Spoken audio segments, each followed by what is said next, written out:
Hello friends, welcome to Learn One. Last time we completed our 5th chapter loop functions, and today it is the time for the 6th chapter in line of our course R programming, and that is handling dates in R.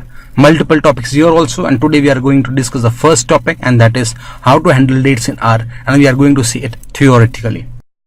We saw different apply functions that are available in R. Today we are going to discuss very important topic in R, and that is handling dates in R.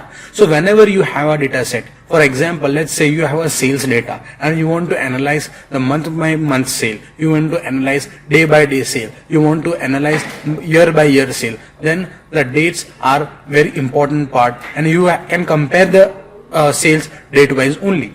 So this is where the dates come to be very important factors. But whenever you import data from Excel or from any other source, normally the date will be in the character format, or it can be a numeric format also in case when you are importing data from Excel. So how you can convert them into the proper date format into R, we are going to see in this chapter. So we are going to see the 3 functions available in R.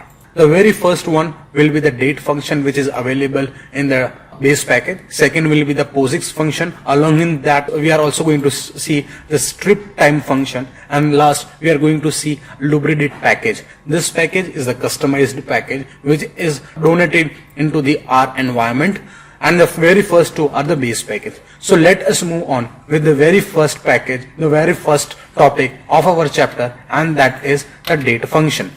So whenever you want to convert a numeric or a vector into a date format, this function comes very handy. So this is included into the base package, and the format of this function changes by the nature of the vector. So if you have a character vector, format will be different, and if you have a numeric vector, then the format will be a bit different. So what the format is of the date class, let's see.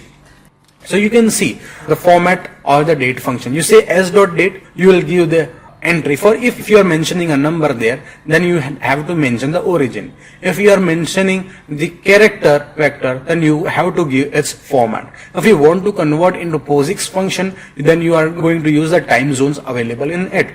So what is origin and what are different formats, we are going to see practically also. But to brief you, so what do you mean by origin? For example, I have a date 6th January 2015 in Excel. If I convert it into a number, it will be 42008. Now 42008 doesn't make sense to me, and I will consider it as a number, but I want to convert it into a date format. So in Excel we have the origin from 1st January 1900. So if I want to convert that 42008 into a date format, into from a particular days or an origin, and I use this function.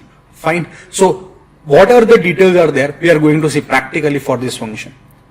Now let's move to our next topic, that is the POSIX functions. So we have 2 POSIX functions with us, POSIX CT and POSIX LT. CT stands for calendar time and LT stands for the local time. So what is the basic difference between the two? In POSIX CT function, the stored in the form of the seconds. So if I mention 1st January 2016, then it will store the seconds from the origin to the 1st January 2016. Fine. And you have POSIX LT function. So in a POSIX LT function, it will be the output will be in the form of a list. You have a list of several vectors here. So what are those lists? And we are going to discuss in the next slide. But to note here, in most of the programming languages, the origin is 1st January 1970, but in Excel it is 1st January 1900. So when you are importing data from an Excel, you have to keep in mind, if you want to convert into date, the origin should be 1st January 1900. Coming back to POSIX LT function. So what are the different outputs that it stores? It stores 9 different entries into a list, and they are listed here, starting from the seconds to minutes to hours to day to month and to a year, and so on and so forth. Some important point to keep in mind here. So when I say 1st January 2016 and it has been converted to a POSIX LT function, and I'm extracting the month, it will give me 0. Why 0? Because indexing starts with 0 in POSIX LT. January stands for 0, February for 1, and so on and so forth. December will stand for 11.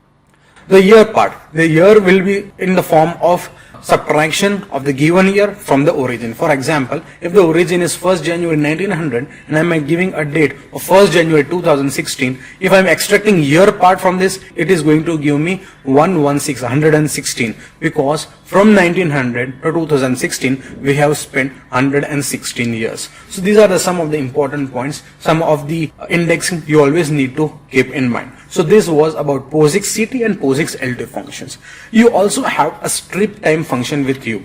So what is this function is used for? So a strip time function is used for converting a character vector into POSIX functions. So this is very simple function. We'll be discussing more about this when we are going to see the practicals. So this, whatever we have discussed till now, right from the date function, POSIX CT, POSIX LT and strip time, these all functions are inbuilt functions. They are included into the base package. Fine. But if you want some customized package like a Lubridit package, then you have to install it. So the package is Lubridit. If you don't have, install it by install.packages mentioning Lubridit. So what is the usefulness of Lubridit over the other base package? As it comes with variety of functions with it, and you can do multiple manipulations. For example, you can set interval, you can check whether a date is in a given interval or not, the periods of the interval, so on and so forth. There are many functions available with the Lubridit package, but we are going to study only few. The reason behind is we are introducing this R to a newbie so that he can understand, he knows the basics of handling dates and times in R. So this was all about the theory of handling dates in R, and next topic will be the practical of how is date class function used.